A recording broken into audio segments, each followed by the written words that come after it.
Hello, ladies and gentlemen, boys and girls, college football fans across the nation and around the world. This is Tim May with the Tim May Show featuring Matt Wilhelm. Matt, give everybody a wave while I keep talking.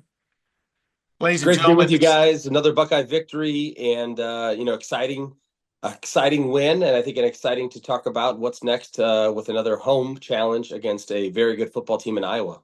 absolutely. We're going to get to all that and more in a moment, but I want to give kudos to my man here. Uh, by the way, my special guest on this show this week is going to be Jeff Logan. Have a little conversation with him coming up shortly in this show, but he's going into the Ohio State Athletics Hall of Fame. But so is my co-host here, Matt Wilhelm, being inducted into the Ohio State Athletics Hall of Fame. That says two things, Matt. Number one, you were a hell of a football player, hell of a student while you were at the Ohio State University. You're also getting old. I think Yes, one of your daughters reminds you every day. But she man, does. what does it mean to you? Uh, I don't know if you're going to make the Pro Football Hall of I Fame, will not. I but will not. stepping stones are stepping stones. Yes, And you're correct. what does it mean to you to be going into this Hall of Fame, man? I mean, you look at Ohio State's Athletic Hall of Fame, and especially the football branch, it's pretty remarkable. It is. And I was a little when I received the phone call from Kevin Griffith, who does a lot of work with the Varsity O and the Varsity Club Yeah. down there at Ohio State.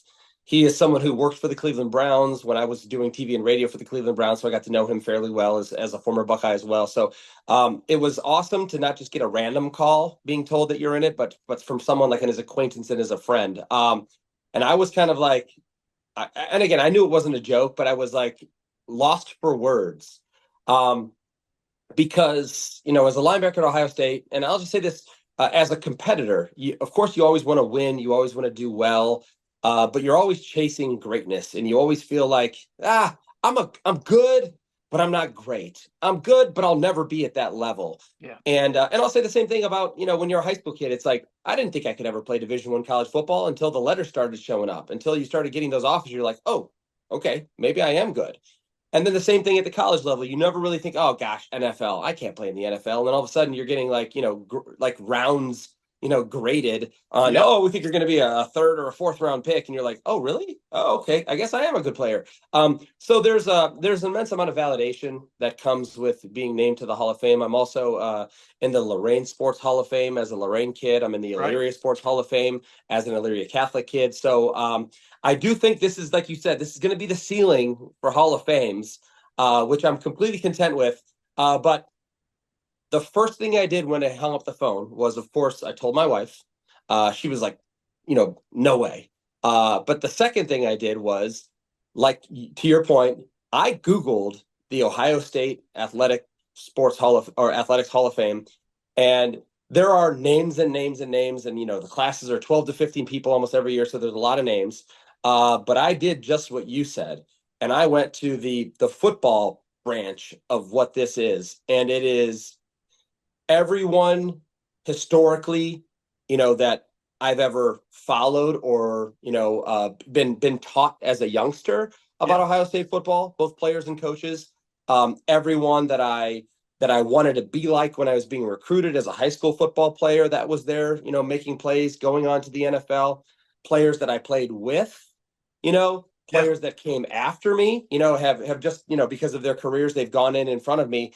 And so to be added to this list, and I think I mean, you and I both know this, like if you just went Ohio State linebackers in Yeah. the Ohio State Athletics Hall of Fame, it's like, I think that's where I get the most validation because, it's like, linebacker and I know that Penn State tries to claim it here and there, but like the guys, the Spielman, the Marcus Merrick, the Randy Kuznos, the Gradishar. Hawks. Yeah. Yeah, Randy Gradishar, the linebacker awards, the Randy Gradishar award at Ohio State. AJ Hawk, James Laurinaitis, Ryan Shazier, if he's not in, he's going to go in soon. It's just to be added to that, there's an immense amount of validation. And Yeah. I think and then I got like my somber moment, as I said to you just before we jumped on, is like my dad passed away probably 5 years ago. He was my biggest fan. Of course, mom was number two.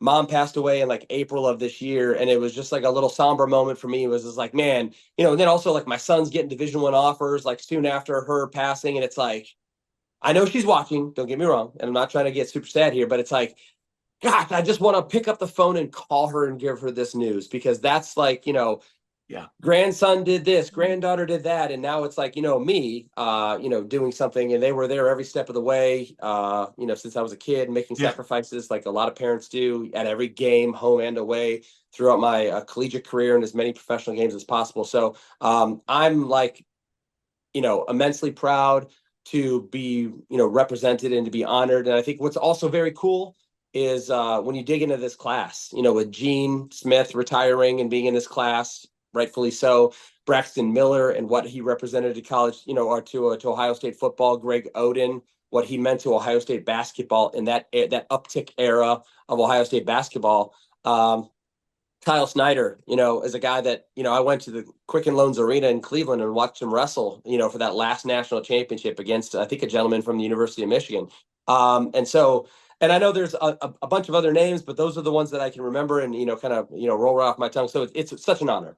Oh, yeah. Well, I mean, what a class, really, you think about it. I mean, Braxton Miller, one of the more exciting guys to ever play football at Ohio State. Yeah, I mean, he's getting in. It's almost like he's a first ballot. Although they don't do this by ballot, I'm sure. sure. You weren't told you were nominated. You just got a phone call from Kevin Griffin saying you'd made it, right? And Correct. that's what's Exactly. interesting about the Hall of Fame. But yeah, I mean, the pantheon of players, football players who've gone through Ohio State, who are in obviously now in other Hall of Fames, who've won national championship, won won Super Bowls. You've been privileged to do all of that, and I'm just wondering because now you're a standard.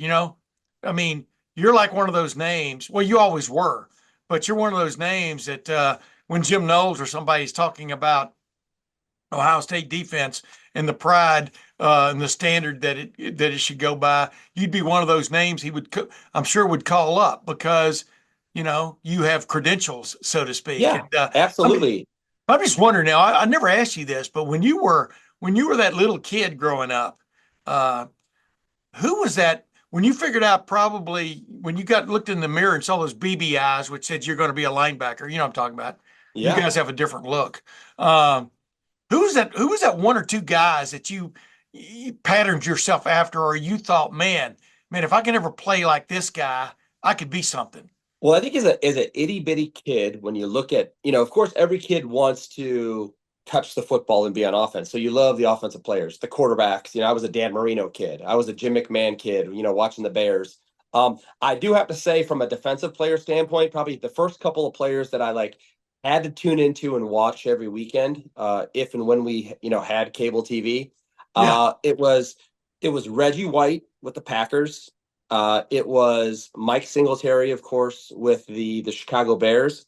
And then it was also, this is like, I'll call it like the introduction into like the Buckeye linebacker. It was Chris Spielman, because it was also about that time he played for the Browns and he played for the Lions. So like you'd get those regional games on TV a lot. So you got yeah, to see him play, with the middle bar face mask and the big, cowboy collar, even into the pros.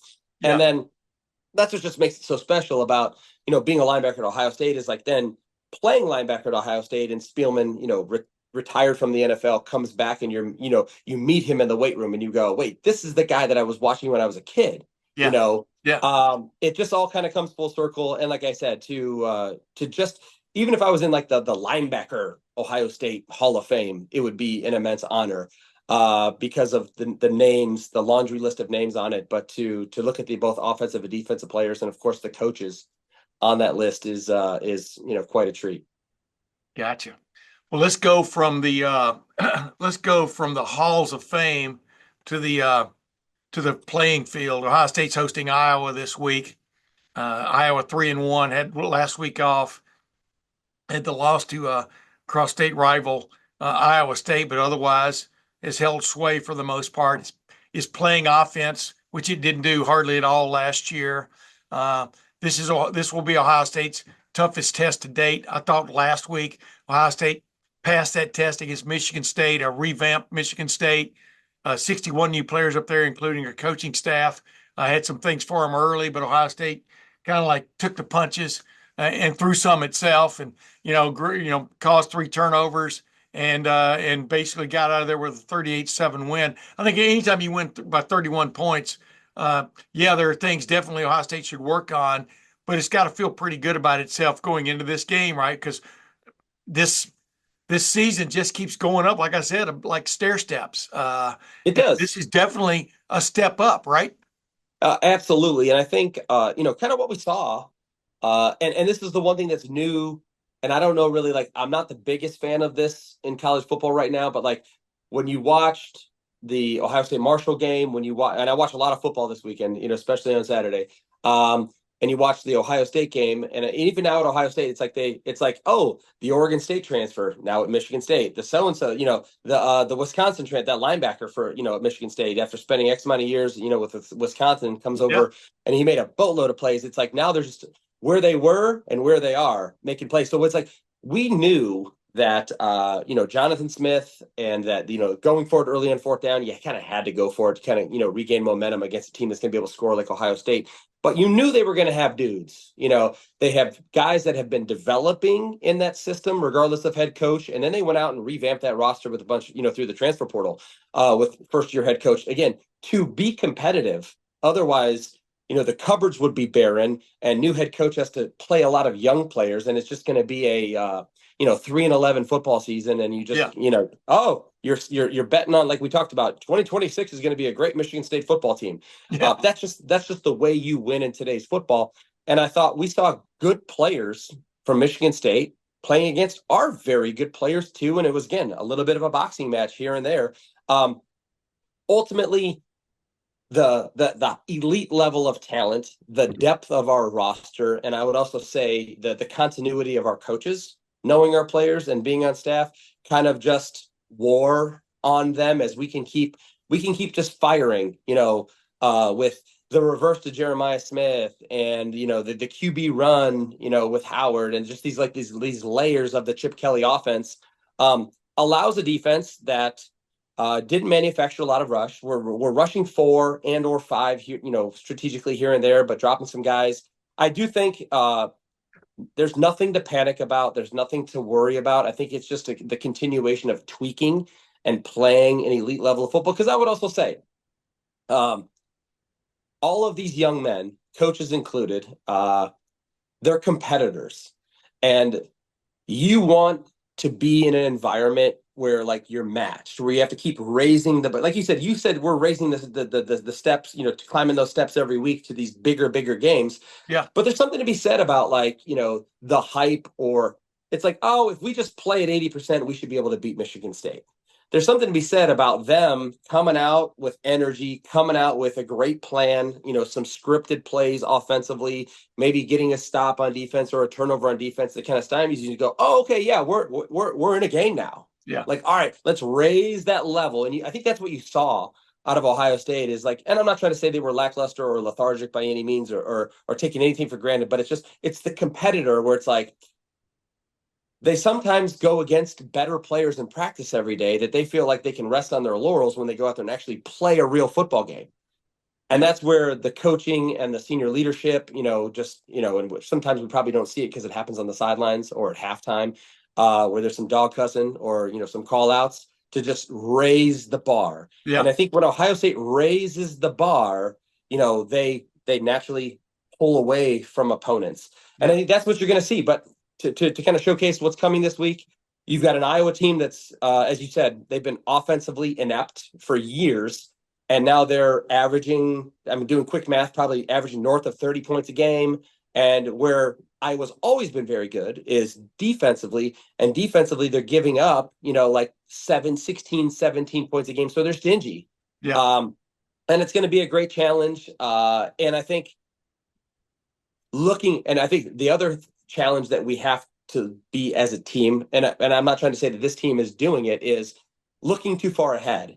Everyone, parents, not coaches, parents, friends, potentially media, may talk a little bit about Iowa and taking care of business, but then look to that trip out to Oregon and overlook Iowa. Yeah. And that's a trap that we can't fall into. And we see it happen. Yeah, we see it happen each and every week, in both college and professional football. Yeah, save that conversation because we're going to wrap up this thing with that conversation. I wanted to ask you about that and how how you fight that, as a player, and because you guys are human too. I don't know if you know that or not, even though Yeah, we are. you are a Yes. Hall of Famer. But I wanted to ask you real quickly. Uh, when you get into a game, the Iowa game is going to be a physical football game Yes. based on the way they like to play the game on offense and defense. They're going to line up with two tight ends a lot.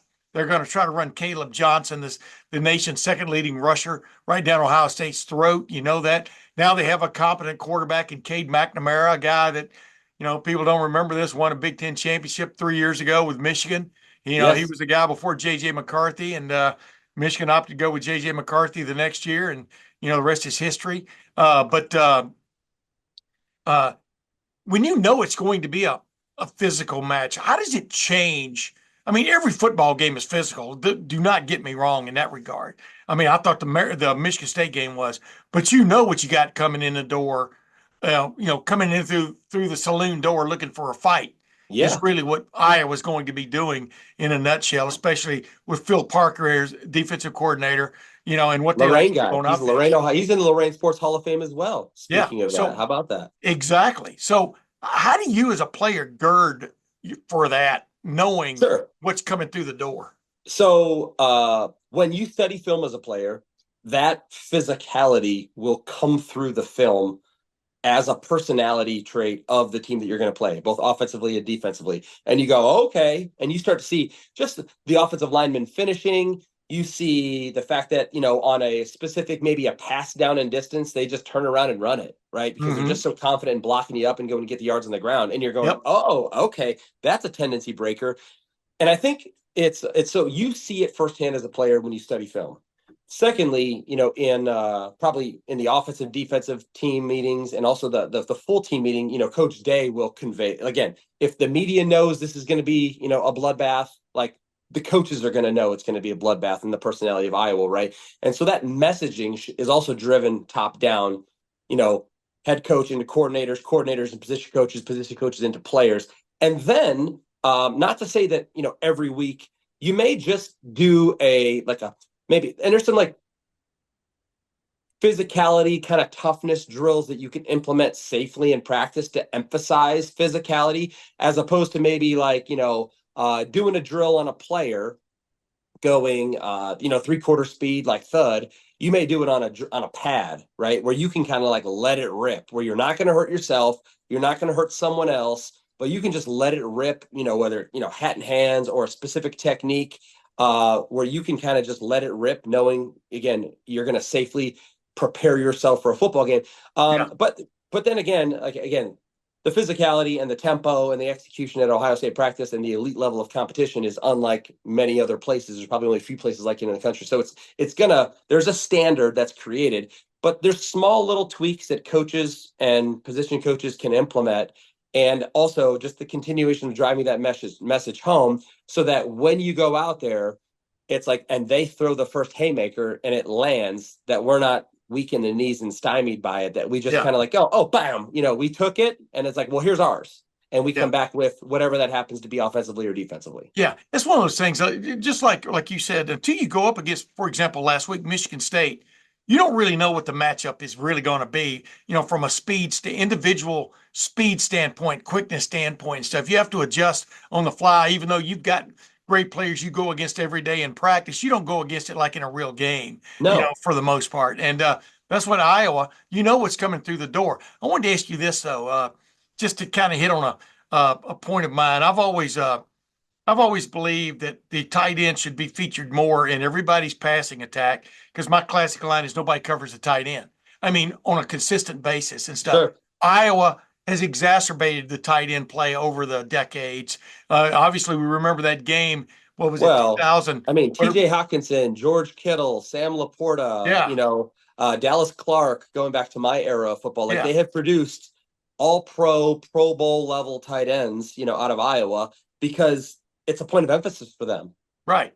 So go ahead. But this what I wanted to get. That's what I wanted to ask you. I mean, they beat Ohio State with tight end play. What was it? That big upset out there was either in 2017 or 18. I get those two, the Purdue and the Iowa game, mixed up in my head sometimes. But as a linebacker, you're a linebacker.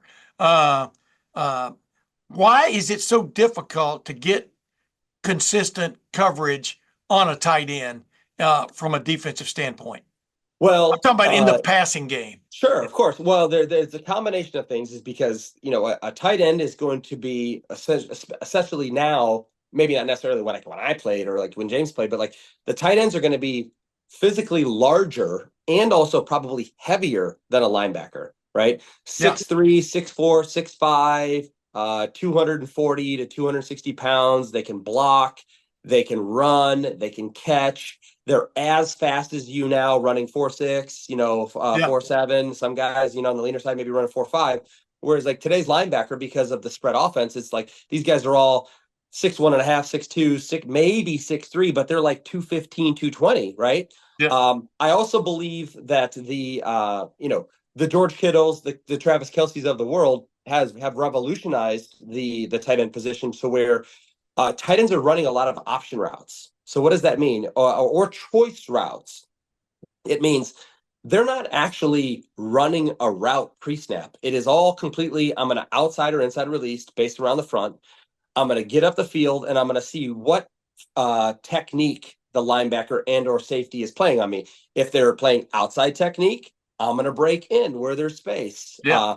If they're playing inside technique, I'm going to run away from them and run a little snag route and again, give them a little shoulder shimmy to create space. And that quarterback's going to put that ball away from the defender. So it's a thing. And the other thing that's also a factor is, especially for the front side backer who most likely is in coverage on it, it's like now they're flashing the football right in your face with the zone read, right? Or the Yeah. inside zone. So there's the quarterback's putting the ball out, the running back's faking like he's getting it, running right at you, calling like in the B gap.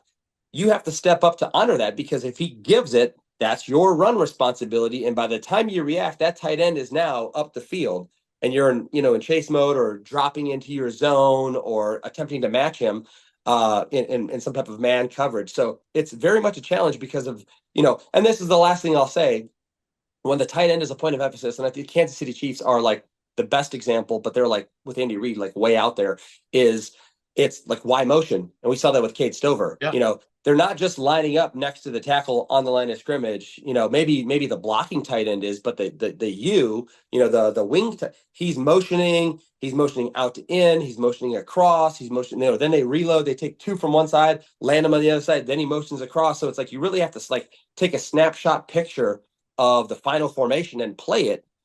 Oh, by the way, and execute what was called defensively, Yeah. play the run, play the pass, get into your zone, guard the right guy. It's a lot. So they're kind of window dressing with tight ends as well as chess pieces to figure out whether it's zone or man, and then attempt to take advantage of a specific matchup. Yeah. And when all of a sudden they not all of a sudden, like an Iowa, when they show up and run 22 personnel, which means two running backs and two tight ends, you think you know what's coming, right? And so you get, like we were talking about a while ago, how do you get ready for playing a physical matchup? One of the ways is you kind of flex, you get into it, but Yeah. all of a sudden, like you said, they run a little play action situation. Of course, the tight end is going to have a chance to run right by you, right? I mean, it's just Yeah, for that's sure. the And the one beauty thing of it. it is, and the one thing, even gosh, we're even dealing with it down on the high school level. Teams when they Yeah, get into that 12 personnel, which is two tight ends, one back, two yeah, wide receivers, or 22, two backs, two tight ends, one receiver, it's those two tight ends also create extra run gaps, right? correct. So you have to defend those gaps. And in a 4-2-5, in theory, you've got maybe 6.5 men or gaps to defend, 8 gaps Yeah, offensively. So yeah, there's always somewhere to run. And then you add in the read level, of, quarterbacks being in the gun, not necessarily under center, flashing that football, either giving it, based around the reading the end, and then I'll throw in the RPO right over their head. yeah. That's what's slowing down linebackers. And I think, Iowa's accentuating it with the tight end play and the development of the tight end in their offense, which they've been doing now for seems like 20 years. Yeah. Well, hey, one quick thing before I get to my conversation with Jeff Logan. Uh, what is something Ohio State did last week in that Michigan State game at Michigan State that you really liked? And it could be on the offensive side of the ball or the defensive side of the ball. What I like most is I like the fact that while staying with the run game, not losing that identity Yeah. because and in some cases we're spoiled maybe because of what the first couple of weeks have looked like with the long runs from Travion, the long run from Quinshon Junkins, that we just chunked them. It wasn't, 15, 25, 40, and then the home run, right? Which is kind of what we've seen. Yeah. It was 4, it was 8, it was 12, it was 2, it was 0, it was 15, it was then you pop one for 20, Yeah. 25, 30, whatever it is. That is so much more like real football. And I think that's to go back to your point about Iowa being, great defensively, is I thought, Michigan State's defensive front came out kind of stout. They didn't, and I know that we're still, this is probably the best football team we've played as an offensive line, which I think is still developing, with Donovan Jackson back and rotating the other guys at guard, that it's still a work in progress. But I think that, Chip Kelly and Ryan Day staying with the run and being comfortable, turning around and handing it off to our two great backs and getting, covering guys up and getting them, to the second level, so you got 4 yards, then you make one guy miss, and there goes the 25-yard run. But if Yeah. that guy makes the tackle, it goes for 6, and now you're in 2nd and 4. Yeah. Yeah. Yeah. I agree. I mean, Ohio State became a ball control team the other night. I mean, it had the ball. The first Michigan State only had one possession in the first quarter, and Ohio State, yeah, they had to settle for a field goal in their first drive, but eventually they just kind of wore them down. I mean, they had a couple of extended drives in there, and Well, and one, if in fact it is a battle, won the time of possession battle overwhelmingly, for the game. yeah, Go ahead.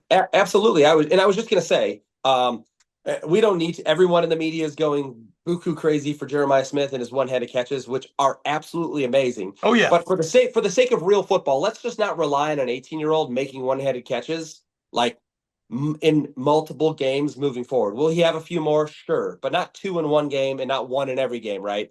So yeah, let's just like negate those. And I'll just say this goes back to that game flow. It's like it was a Mecca Buka on routes 12 yards and in, not down the field throws. It was Will Howard just kind of going bink, bink, bink, bink, bink, taking what the defense giving, turn around, handing it off. It was very efficient. And I think while we have a fan base that might want shutouts from the defense always, or anytime an offense makes yards, they're like, oh, our defense is suspect, yeah, right? yeah. And they wanna like throw the ball down the field the whole game for 80-yard. I mean, again, no offensive coach. Does an offensive coach want to throw an 80-yard touchdown? Sure. Do they want to do it in one play? Not really. Yeah. They want 6, 7, 8 plays, and then boom, you get your shot where the coverage. You throw a perfect ball to one of your great receivers. They get behind him. They make a catch. Boom. Okay, awesome.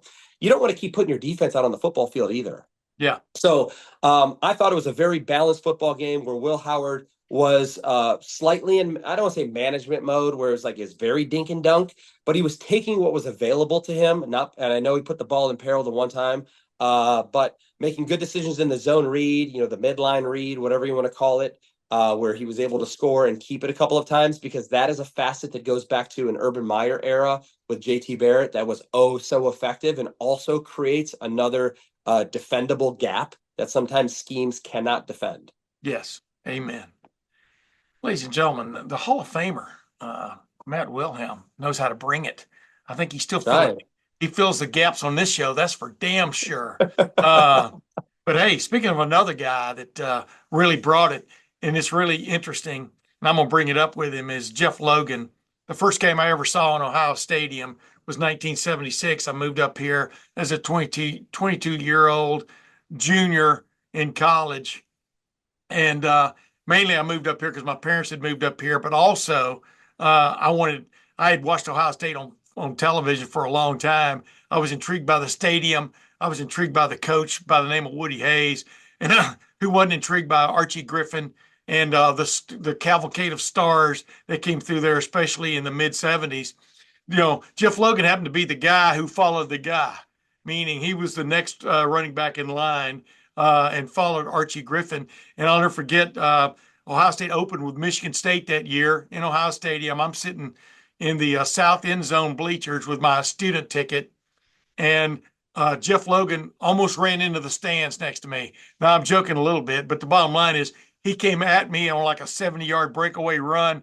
I think it was called back, but then he had another one. But anyway, that was my introduction to watching Ohio State football live, something I turned into a profession in 1984 and have enjoyed it ever since. But without further ado, let's get to my conversation with Jeff Logan. Man alive, I finally got him. I finally got him on the Tim May Show. Jeff Logan, Jeffrey Logan, Financial Services. Jeff, welcome to the Tim May Show.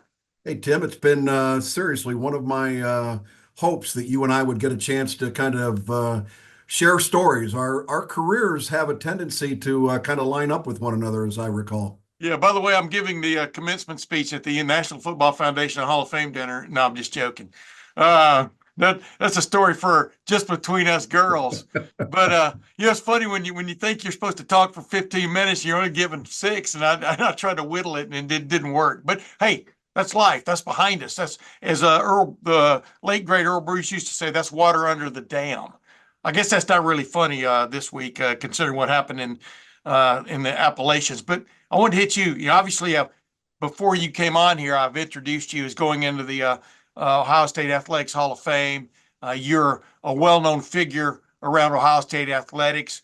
As I explained to Matt Wilhelm, the first game I ever saw in Ohio Stadium was Ohio State versus Michigan State in 1976. I was sitting in the south end zone. I had student tickets, and you came running right at me a couple of times on some breakaways. And the Logan era had begun, right? And just, as people know, you came along at the end of the Archie Griffin era, and you just picked up where Archie left off to a certain extent, didn't you?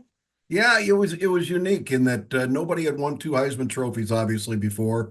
And I was part of that whole backup group that had to wait around for a couple of years for Archie to move on to the next level, whenever that would have been. Yeah. And I remember going into spring practice in 1976. That would have been my junior year.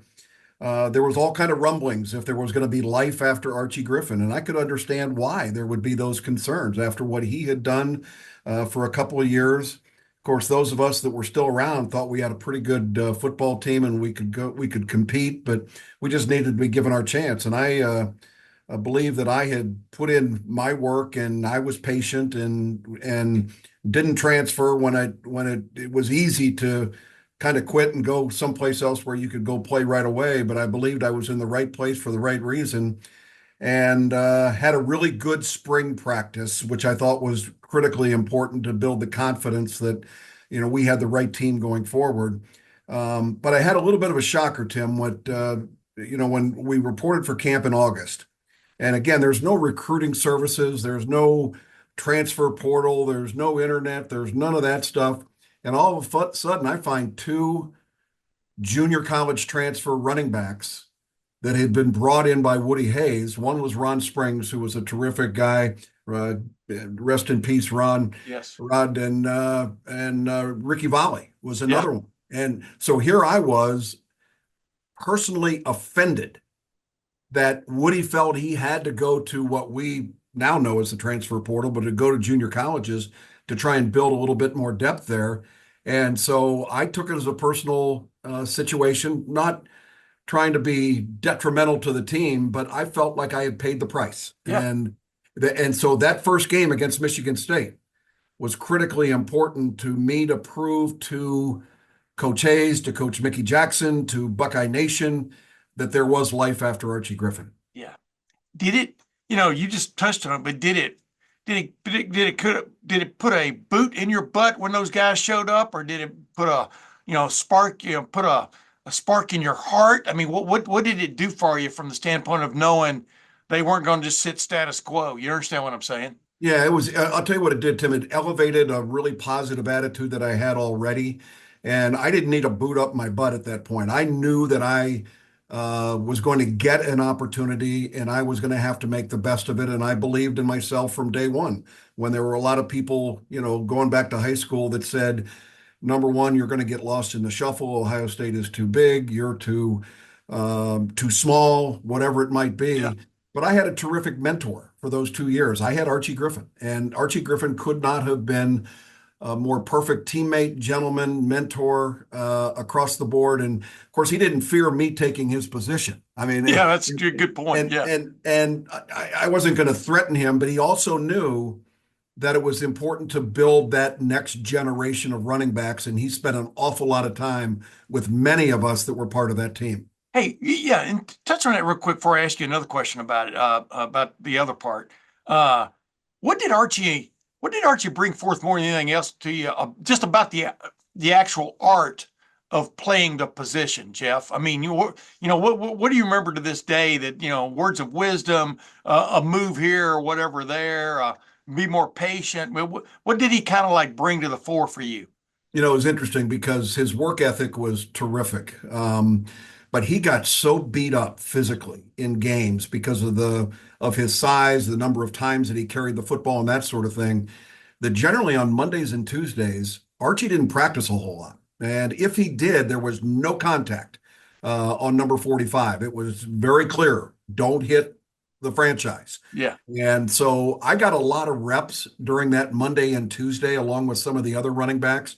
And I can remember him being intimately involved after every play, talking about try this, do that. He was a coach and he was involved where a lot of guys, spent time in the training room, but they were just trying to avoid practice.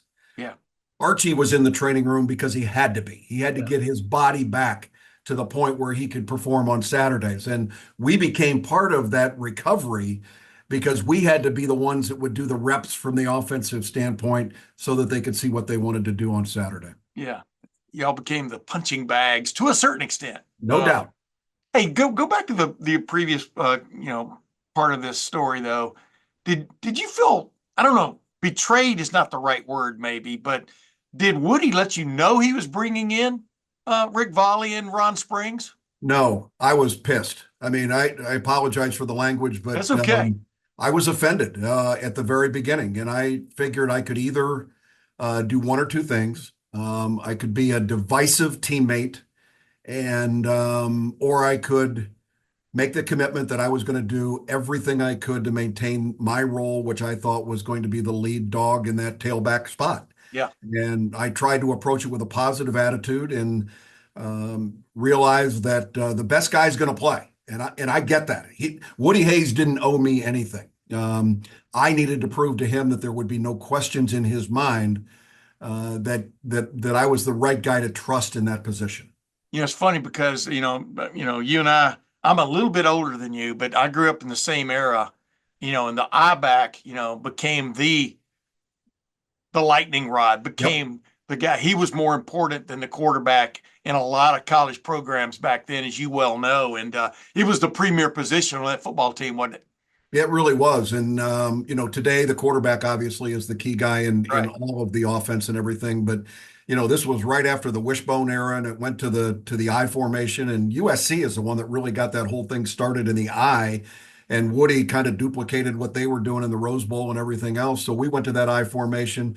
I was fortunate enough to have a really good fullback that junior year by the name of Pete Johnson. Yeah. And the combination of Pete Johnson, and then when we went into the robust, which was, by the way, I was glad to see Ohio State in the robust against Marshall. I'll ask you about that in a minute, but go ahead, Doug. Yeah. I thought that was awesome. But Jimmy Harrell would be on the right side, Jeff Logan would be on the left side, and Pete Johnson in the middle.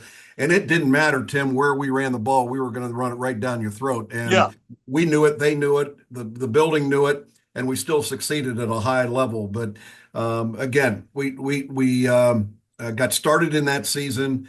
That game against Michigan State was monumental for me. And as you know, the stats are out there. I went for over 100 yards in the game, had an 80-yard one called back for holding, and also had a punt return for a touchdown in that game. And by the way, Tim, the stat that I don't want anybody to ever forget is that Jeff Logan is the #1 passing guy in all of Ohio State history for completion percentage, because in that game, I threw my one and only halfback pass to Jim Harrell. He caught it. It looked a lot like a punt, but it was a pass, and he caught it, and I'm 1 for 1 historically. I'm #1. Dude, I witnessed every bit of that. Even though I had one of the worst seats in the house. I mean, it was like the Jeff Logan show. I go, Archie Griffin, who needs him, right? That's what I mean. We got this triple threat going here, ladies and gentlemen. It was quite the show.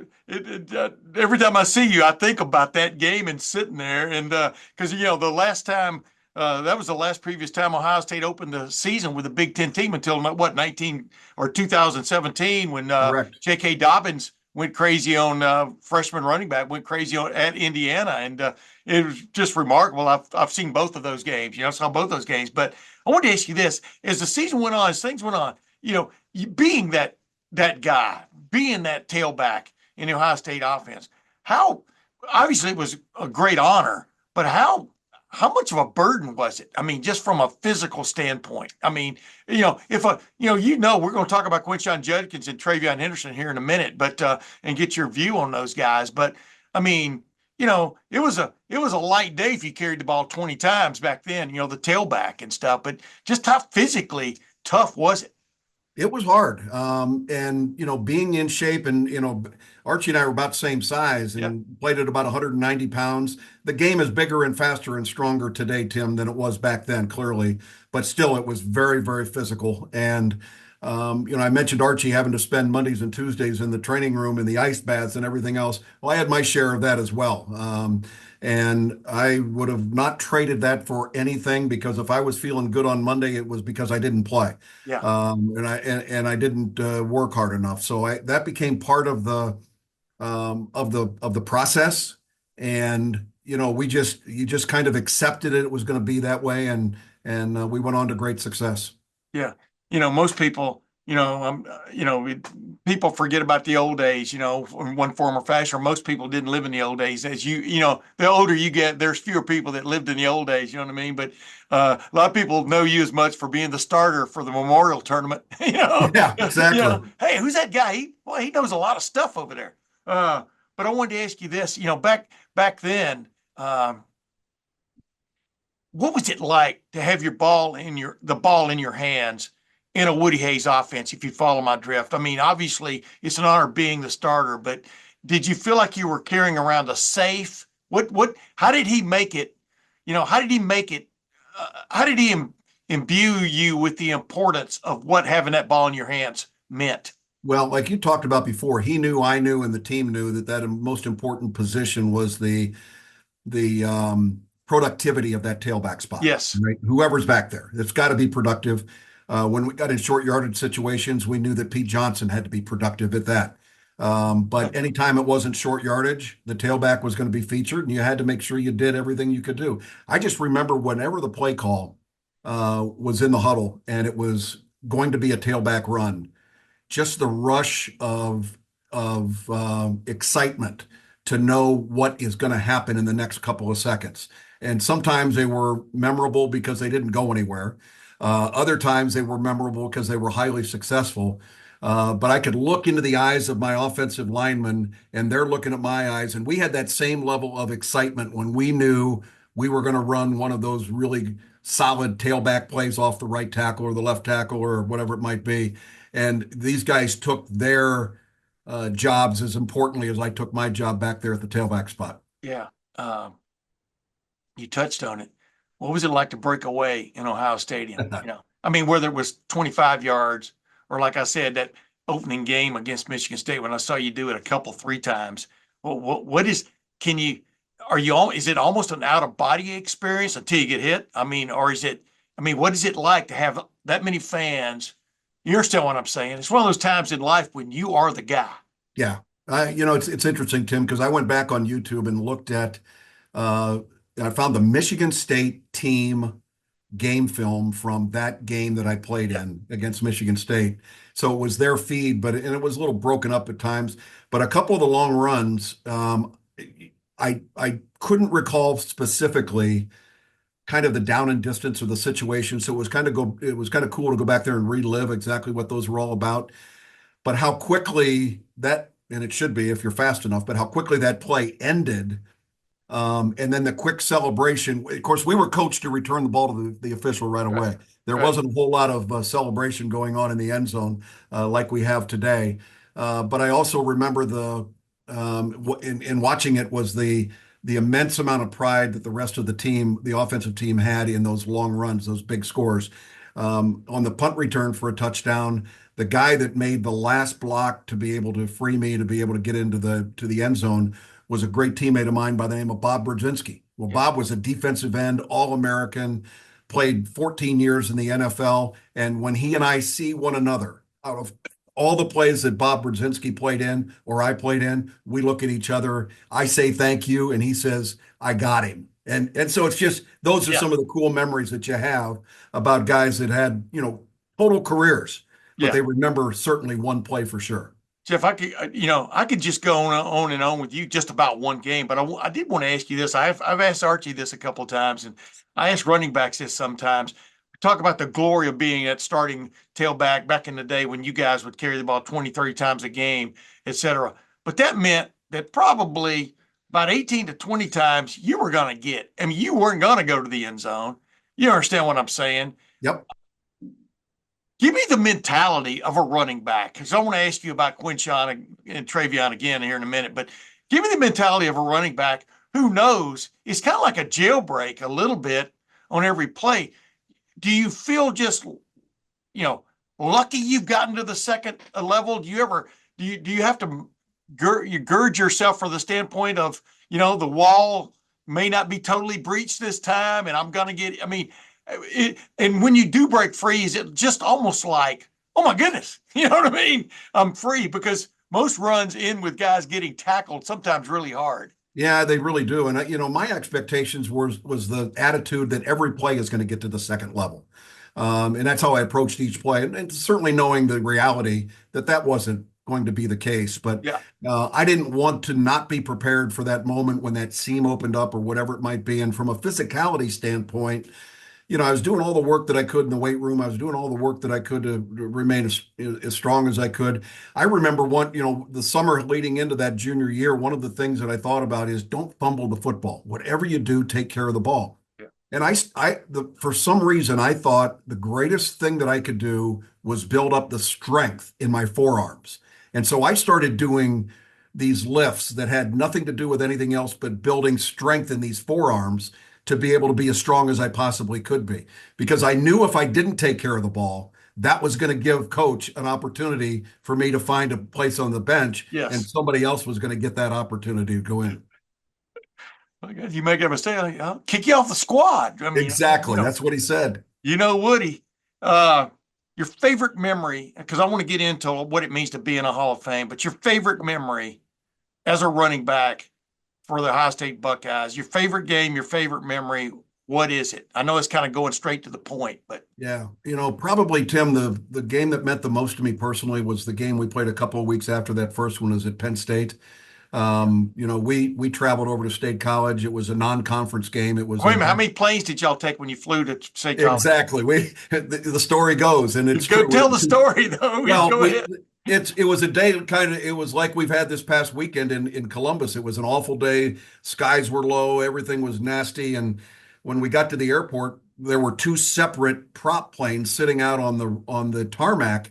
And Woody explained to us that the landing strip over in State College was too short to take our normal charter. It was more like an aircraft carrier back then. Exactly. Yeah. And so Woody said, I want red one in the Bucks, which was the number one offense and defense, to get on this plane, and everybody else gets on the second plane. So that's what we did. We got in the airplane and we're flying over and we're bouncing all over the sky. I mean, it is a nasty flight. And the co-pilot comes back to Woody, who's sitting right in front of me, and says to Woody, he says, hey, the ceiling going in over the mountains at State College is low. We are allowed by FAA standards to shoot an approach, but my recommendation is we go to Hershey and you guys can bus back from there. And Woody says, well, how long is the bus ride? He says, well, it's going to take a couple hours. Yeah. And Woody says, well, damn it, that's unacceptable. He says, I want you to radio the other plane, send them in first. If they make it in safely, we're going in. And literally, they did fine. We did fine. We got into State College. We won the game. But that game to me was critically important because Joe Paterno recruited the heck out of me. Yeah. And I came this close to going to State College to play for Penn State because of the Archie Griffin factor. I mean, Sure. I knew I could go to Penn State and play probably pretty much right away and not have that issue. But ultimately, the decision for me to go to Ohio State versus Penn State is because my biggest dream was to play in the Rose Bowl. I wanted to, that to me, and it still is today. I still think the best game in the world. Yeah. But I wanted to do well in front of Joe. And I ended up being the ABC player of the game that game. I remember that the ABC broadcast team used to pick the player of the game. And, it was, I went off for 160 some yards. And, I talked to Joe after the game and went over and he had an unbelievable compliment for me. And I complimented him as well. And I just said, Joe, I wanted to do this more so because of the respect I have for you. And so I will remember that one forever. Yeah, yeah, it's crazy. Hey, before we move on, I got to ask you one more. What was it like to play for Woody Hayes? I mean, gotten it from all angles. You've been asked that a million times, but what was paramount about playing for Woody Hayes, if you understand what I'm saying? Well, he was bigger than life. Now you got to understand, my dad played for him in 1951. My dad was a member of that team when it was Woody's first ever team. Yeah. And I remember my dad telling me that the change in regime when Woody came in and Wes Fessler was the coach before, it Yeah. was like going from a preacher to the devil. Yeah. And I mean, Jail it keeper. was Yeah. it was crazy the way Woody came in and ran things. And so I knew Coach Hayes throughout my entire lifetime, and I was honored and privileged to be recruited by him and so on and so forth. And I wanted him to be proud as well that we had done the right things. But the lessons learned in playing with Coach Hayes, whether it was him standing up in front teaching word power, or it was him making sure you're going to class, or asking about your parents, your brothers, your sister, whatever it might be, he cared more about us as people than he cared about us as football players. And his job depended upon us as being football players. Yeah. So it tells you something about the man. And today, the day we're taping this on September the 30th, I just got a note from the National Football Foundation College Hall of Fame that I'm part of. And we got confirmation that the scholarship that has been endowed for one of those 18 scholarships they give away to the college players each year, one of them is named in honor of Ann Hayes and Woody Hayes.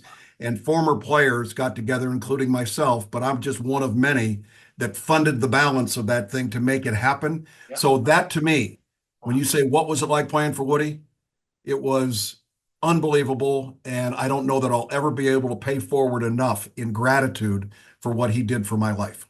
Yeah, but pay forward became such a cliche almost saying in the last many years. But boy, I don't remember ever hearing that until Woody Hayes uttered it. And just about do something for somebody before they need it. You know what I mean? I mean, Yeah. give them that chance and in life, whatever that is, whether it's working at a Wendy's or playing football at Ohio State, give them that shot and see what they can do with it, and at least pave the way to a certain extent. And I know you guys are all proud about that legacy that y'all have continued. When in the Woody Hayes era, and everybody else has picked on it now, like everybody else thought of it, but is not the case. And yeah, it's just too bad the way the Woody Hayes era ended, because the guy was an icon by Yeah, any no, stretch, right? yeah, yeah, no doubt. And that was a terrible moment. But, the best part of that whole thing was that he didn't disappear into nowhere. I mean, Right. he re-engaged himself back into, and the moment that he gave the address for the graduation, if anybody has any question, and I'm getting chills just talking Yeah, about it me, right now, I'm Tim. getting chills. You bringing it up. Yeah. Yeah. I mean, just if anybody just goes and Googles that thing and listens to Woody Hayes' presentation, this is a guy that won national championships. He coached a guy that won two Heisman trophies and Lombardis and everything else, and had a winning record against a team up north. But the most important thing he ever did in his life, I think, was the address that he gave at the graduation. And he was totally humbled by that. And, he could have been, thrown into the trash can after that issue. He Yes. accepted it, he moved on, and that's the lesson he taught us. Yeah.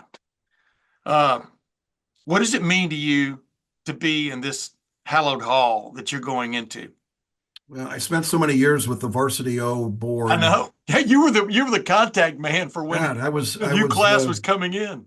I was the one helping choose who was going in and who was deserving, and the debates that went on. I knew how intricate that whole thing worked. And then I've served as the master of ceremonies in the event for the last 20 years or so. Yeah. So sitting on the other side of the table is going to be a whole lot different for me.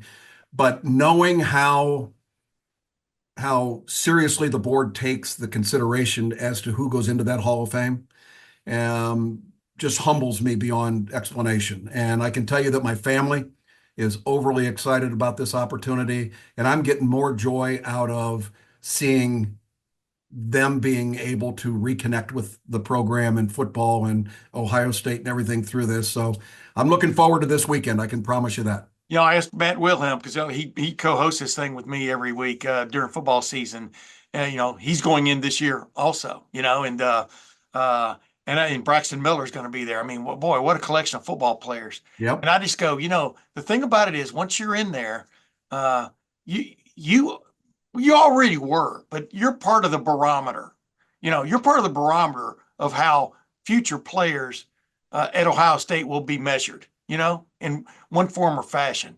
And that has to give you, talk about goosebumps, that has to give you a little bit of a thrill too, right? To know that you're part of that legacy. I mean, Yeah. you already were, but now it's like sort of like up in stone.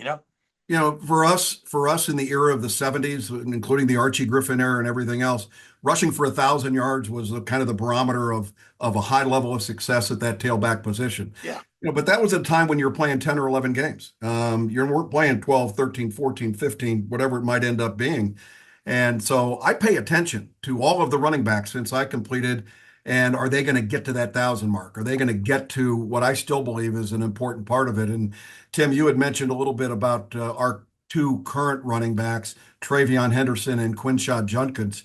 And, this weekend we're going up against an Iowa team that's got a tailback that is the leading rusher in the country, but he's got 82 carries. Yeah. If you combine what Travion and Quinshon have, they're almost exactly at 82 carries. Yeah. Our tailback position and I believe, I watch that closely, is every bit as productive Yeah. as their one guy that they have over there. And in a physical game like you've talked about, if we have two guys and one of them's going to have fresh legs at some point in time, I like our chances when we have two really great running backs like that. Yeah. What does it do for you too? Obviously, I mean, these two guys are quite talented. And Quinshon Judkins, of course, transferred from Ole Miss, where he was a 1,000-yard rusher the past 2 years in the Southeastern Conference. So he can bring it. It's really funny. They're sharing the load. What do you think about that? Well, Jeff, I mean, from the sharing the load aspect, because like I said, back when you were the guy until you kind of got banged up. You understand what I'm saying? And Yeah, Arch was the guy, Go ahead. I was selfish. I didn't want to share the load. Correct. And, Yeah. I don't think that was being a bad teammate. That was being, as aggressive as I possibly could in wanting to give as much as I could to the team. But when you see the way that this game is played today, because of the physicality of what's there, if you've got the strength of being able to have two guys play that position, then I think you need to maximize that. And I think that's what Ryan Day and Chip Kelly have done with this current set of running backs. And the third kid, not too bad either. That young man, James Peoples. I think can bring the heat. So I call him the people's choice. yeah, that's a good one. I like that. QJ, Travion, and the people's choice. Yeah, but these two guys, though, genuinely seem to like one another. Yes. And I guarantee if you ask either one of them, do they want to be in there and in the key moment of the game, they're both going to say yes. But they're also accepting if they're not the key guy in there, they know they're going to get their opportunity. Yeah, but like you just said, you're still waiting for that moment to test that, camaraderie when the question, hey, you get in there instead of you know what I mean? And how the other guy's going to take it. Or they may go to robust T. I mean, like you just brought up a minute ago, they went to that. Chip Kelly shows up. Chip Kelly is considered to be an offensive genius, but especially in the run game. I mean, which is rare when you think about it in the modern times, right? Spring game, he throws it out there because he knew what he was doing. He was paying homage to Woody Hayes and robust T. And then all of a sudden they used it in a game, but then the quarterback sneaked out of it. So we haven't even seen it really. You know what I mean? No, I know. And I'm gonna guess they have some offense. Oh yeah. Oh yeah. But the idea of bringing it and having that big quarterback there and young Andy Gerd, stepping in there and doing what he did and the tush push and getting that first down. I would also suggest to you, Tim, the game we saw Saturday night at East Lansing. I don't think the Ryan Day offense without Chip Kelly goes for it on a couple of those fourth downs. No. I think that's all Chip Kelly. and what he has brought to the table and the confidence that he has in this football team. Yeah, and the confidence his head coach has in him, obviously, because yeah, let's go for it. They feel really confident about their quarterback. He's an older guy, big. You've met him, I'm sure, but Will Howard just kind of has this presence about him. That's they went out and got him for a reason. That's what I wanted to bring up with you with the transfer portal and everything that's going on. When it's working for you, it's a really good deal, isn't it? I mean, Ohio State enhanced already a stout roster with these guys they brought in, and I think Woody would have grasped. I think he and Bear Bryant didn't get enough credit for kind of staying with it. You understand what I'm saying? I mean, from the standpoint of what's going on right now, being current with the times and stuff. Not that Woody sometimes his game plan stunk, but the fact is, from a player standpoint, he was trying to always get the next best guy, right? No question. And we had 105 scholarships at that point as opposed to the normal 85 scholarships. And Woody Hayes would go out there and recruit that extra 20 guys, fully knowing that they did not have the probability of playing on his football team, but they would be good scout performers. And more importantly than that, Tim, he didn't have to play against them. Correct. So when Woody's transfer portal was going out there and making sure that those extras didn't go to the team up north. Yeah. We weren't worried about the ones that went to Indiana. We weren't worried about the ones that ended up at Illinois, but we were obviously concerned if these guys were also thinking about going to Ann Arbor. So there were a lot of guys whose final decision came down to Ohio State or that team up north, and many of them never got an opportunity to play. Yeah. But Woody made sure we didn't play against them. So that's what I wanted to ask you real quick, Jeff. Well, so what is your take on the transfer portal? I mean, it's now been mixed into this cocktail with the name, image, and likeness opportunities and stuff, which is kind of like I was always for guys having the ability to be a little more mobile than they were. I've always been an advocate of players sharing in the revenue. And I wanted to ask you where you come down on that too. But the ability, sometimes you do get caught in a log jam and there is no, real light out there. And it just, what is your take on just the transfer portal? And then I wanted to get your take on, but now you mix it in with money. Yeah, it's interesting. You take a couple different times here. Joe Burrow, a good example of going through the spring practice and Urban making a decision who I'm going to go with. Yeah. I think that's a perfect example, perfect scenario, and perfectly fine for a guy like that to be a graduate transfer and be able to move on to something else. Kyle McCord went through the same thing, found out that he was not going to be the chosen one. He was going to have to compete, chose not to, wanted to move on. I get that. I believe that the transfer portal is a good thing, but the regulation should be that you have to stay for a year or two. Yeah. And you can't do it every other year and just keep flipping and flopping and going to different places. Yeah. The NIL thing scares the daylights out of me because I do not believe there's enough guardrails around it to be able to determine how this is going to happen. Congratulations to the guys for getting what they're getting. We probably would have made a fortune if we'd have had that available. Wow. So anybody in my era that says they don't like it is only telling you they didn't get it. Yeah, so, exactly. More power to them, but the game has changed. And when you talk about the transfer portal, the greatest little story I had, I was with Urban Meyer a couple Sundays ago at a golf course not to be mentioned. And it was after he had been in town for their pregame deal that they do. And we were talking in the locker room, and I said, what do you think about the transfer portal? And he says, well, let me explain it to you this way. He says, if you're in Ohio State, Alabama, Texas, USC, one of the premier programs, you're going to have one or two spots that you want to try and improve on. And he said, Jeff, you remember that show, I Dream of Jeannie? And I said, yeah, I remember that show. He says, well, that's what the coaches do. They go, boom. Yeah. And all of a sudden, you get fixed. And whether that's, like the quarterback we have now, or Judkins, or Caleb Downs. Yes. That's where we're not Michigan State that has to bring in 61 new guys. Yeah. We're a team that brings in 7. That's because we've got great depth, and you're going to lose some along the way. But I think it's going to prove that the strong will get stronger, the weak will get weaker, and eventually we're going to have a consolidation of the elite programs in college football.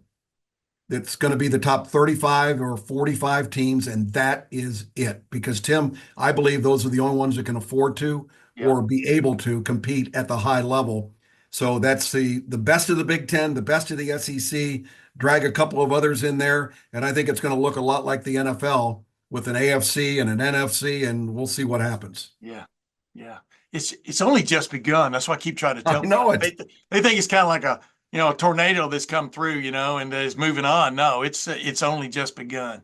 I Hey, agree. Jeff, we could talk for 45 or 55 hours, as you well know, and I will know, about all kinds of things. So I'm gonna have you on again one of these days if you'll do it. But I'll man, do it. boy, so much congratulations to you, number one. Number two, the work you've done behind the scenes with Ohio State athletics, football in particular, but Ohio State athletics and stuff, and sticking around in this town. You understand what I'm saying? I mean, that's what sets Ohio State apart from almost every major program, man, is guys stick around after, after their playing days are done and the NFL is done. Some of them, they end up moving back here and stuff. What's the reason for that? Give Well, somebody an idea why that is. it's such a great community, from a standpoint of the economics that are here, but it's also a great community from a standpoint of raising a family. Yeah. And you've seen it with the Blue Jacket players that come back here and stay, and the NFL players that come back here and stay. Guys like James Laurinaitis, he didn't have to come back here. Brian Hartline doesn't have to come back here. Yeah, they're coaching and they've got jobs and so on and so forth. But if they weren't coaching, they would be here living here. I mean, Yeah. those are the kind of guys that it's all about. I was raised by parents that taught me the importance of continuing to support the community, do the right things. Certainly, Woody Hayes was that way in terms of teaching us to continue to support things that are out there. And Woody always said, "Your actions speak so loud, I can't hear a single word you say." Hmm. And so the guys that talk about it the most are usually delivering the least, and the guys that are behind the scenes, and I kind of like being behind the scenes and delivering as much as I can. Yeah. Well, congratulations to you once again, my man. You're a good friend, and it's been too long waiting for your debut on the Tim May Show. But thanks for joining me. Thank you, my friend. I appreciate your work, and go Bucks. Man, you Hall of Famers, boy, when y'all rub shoulders, right? Matt, it is pretty special, right, to be in a gathering with people of like accomplishments, for want of another term, people who pretty much put their school first, their team first, and it paid off for them in the long run. Jeff Logan's one of those guys. You were too, and like I said, man, congratulations to you again on making the Ohio State Hall of Fame because it is quite the honor. Thank you so much. No, you're absolutely right. And I think there's such a commonality about, entering like a rarefied type of space together with other people. Yeah. For Jeff, for Braxton, myself as football players, we'll probably be closer and a little bit more tight knit as football players. But there were sacrifices by all, sacrifices by parents, sacrifices by, young men and women at, the collegiate level who had a competitive hunger for more, to be different. They went to bed early. They ate nutritionally different than everybody else. They were watching film and studying themselves and studying their opponent a little bit harder than some other really good players, that may never enter, a type of a Hall of Fame type of pantheon. Yeah, absolutely. Boy, you just summed it up nicely because it's rare that a person is just born great and never does any work. You know what I mean? Well, truthfully, you get away with that. Maybe not, and I'm just only because I'm living it now throughout this high level of high school football. It's Right. like you can get away with that, To a certain to a level. certain extent at the high school level. But if you're not watching who you're going to play against, and you're just completely relying upon the gifts that God gave you, you're going to come up against another guy who's very blessed, Yeah. by the Lord, but also studies and knows the intricacies of everything that you do. And then all of a sudden you're like, you can't do it. You're like, you're paralyzed because you've not only met an elite athlete, but a hyper prepared competitor just like you, and they match you.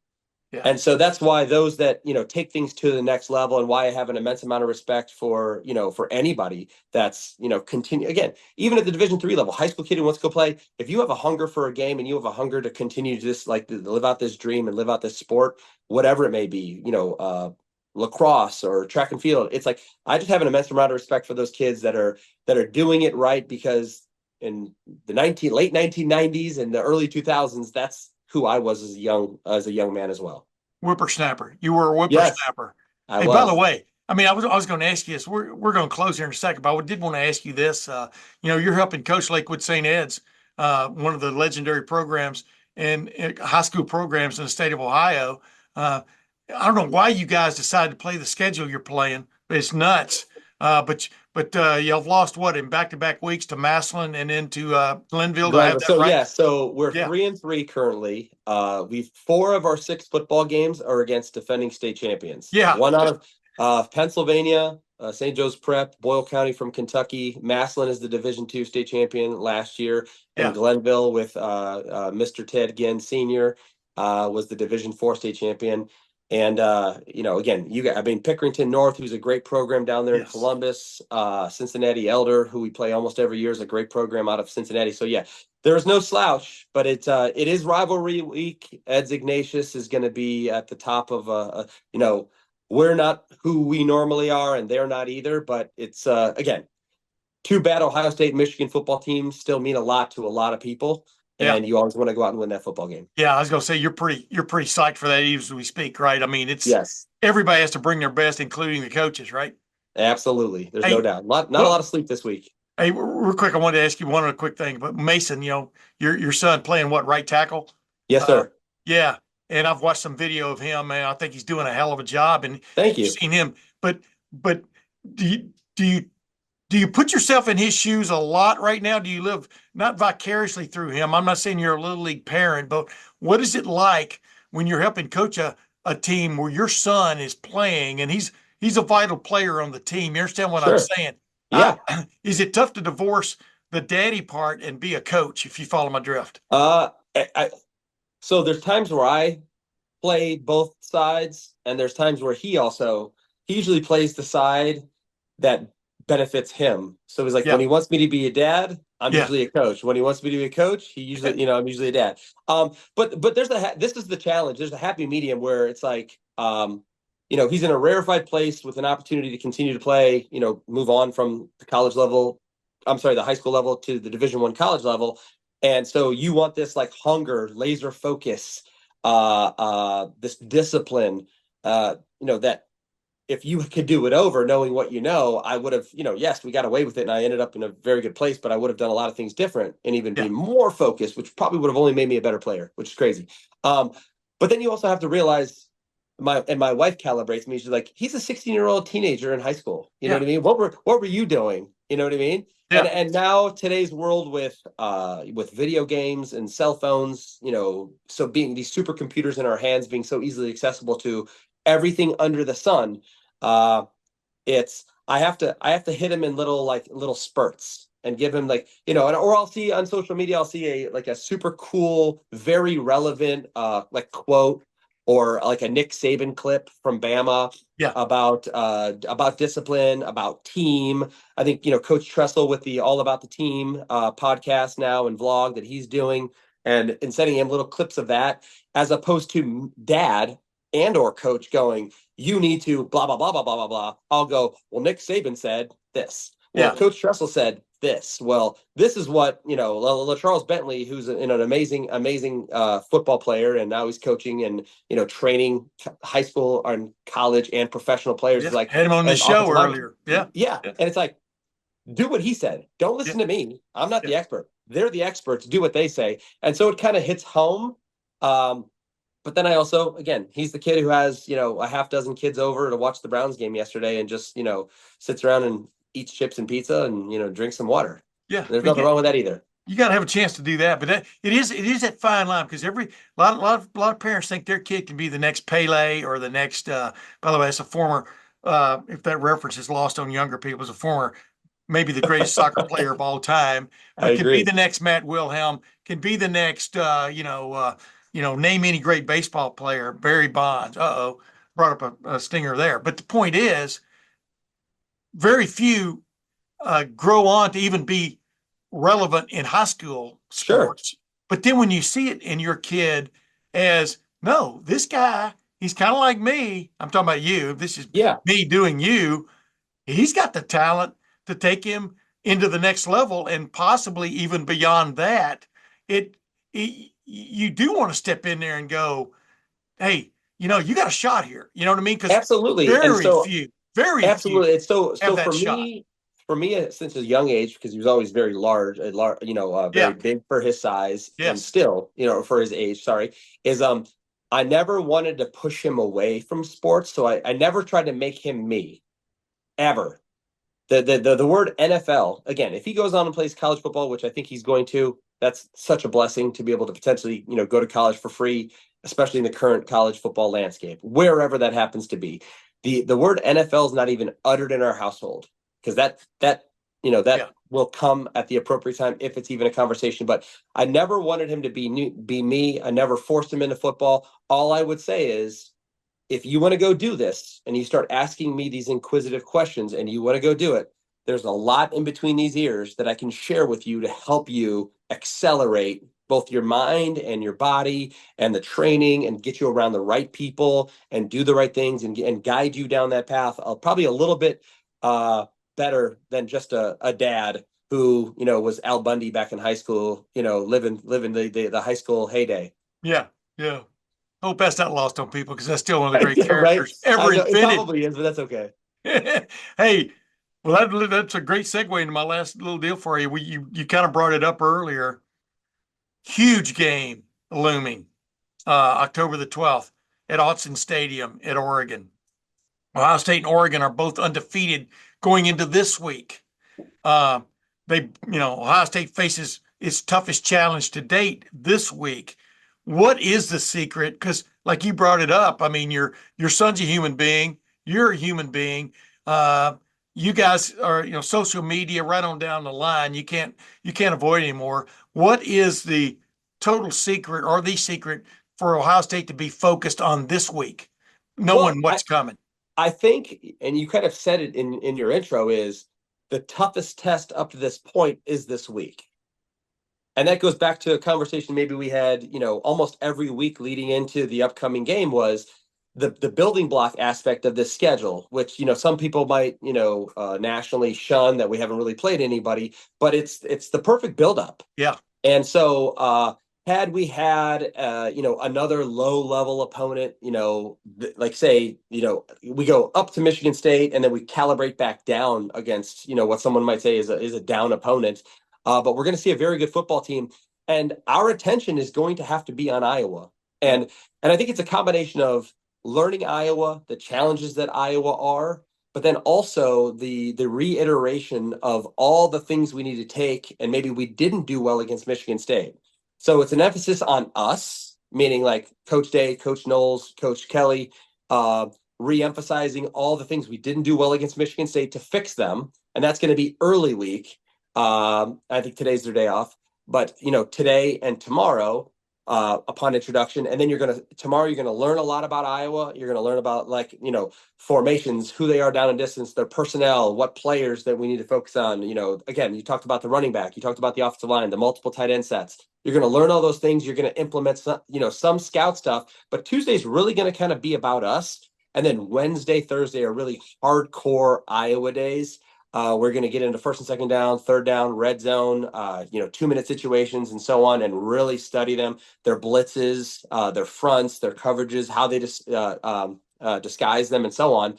And like, as I said, you're so focused on fixing us and then on your current opponent, who is our best challenge up to this point, that you really don't have time to focus on what's next. It's kind of like, because I'll just say this, if you don't go take care of business, that game everybody's pointing to, while it's still going to be a big game because it's a very long season and a competitive season, 12-game playoff and so on, but like, it loses its luster a little bit, if you have a blemish in the L column.